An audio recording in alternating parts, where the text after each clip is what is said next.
Մեծարգո նախագահ, հարգելի գործընկերներ, պարոն Մանուկյան, զեկույց եք ուզում։ Ես էլ եմ ուզում, եկեք հիմա այստեղ այդ հարցը լուծենք, որ էլ հանկարծ մյուս անգամ այս թեման շարժման առիթ չդառնա։ Պարոն Քոչարյան, ձեզ խնդրում եմ, մեր հանձնաժողովի անդամներին առաջարկում եմ,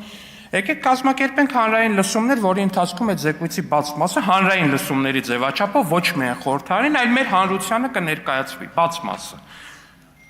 Բաց մասը ամբողջ հանրությունը թող լսի, պարոն Մանուկյան, հետո որ ձեզ զանգեն, ասեն, ես ինչ արիր, ես ինչ բերի մեր գլխին, բան կանեք, իմացեք ինչ պատասխան եք տալու, հանրային լսումների ձևաչափով, պարոն Քոչարյան, ընդունում եք առաջարկս։ Քննարկենք, շատ լավ, առաջարկում եմ, բաց, բոլորը թող տեսնեն, բաց մասը առնվազն զեկույցի թող լսեն, որտեղ շատ կարևոր կտորներ կա, պարոն Մանուկյան։ Այնտեղ նենց հետաքրքիր կտորներ կա, որոնք ինձ թվում է բացի տակ են ընկնում, բայց հետո չասեք, թե էսքի սենց եղավ։ Հետո էլ ասեք, պատերազմի շարժման առարկա իշխանությունն է դարձրել։ Պարոն Մանուկյան, անկեղծ եմ ասում, ամոթը լավ բան է։ Ձեր նախընտրական, քարոզչական ռոլիկի մեջ պատերազմում մեր տղերքի սպանությունն է։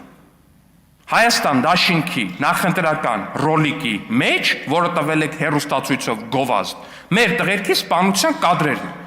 Ձեր համար 44-օրյա պատերազմը ու 44-օրյա պատերազմում մեր զոհերը նախընտրական քարոզարշավի վիդեո կոնտենտից եկող ոչ մի բան չեն եղել։ Շնորհակալություն։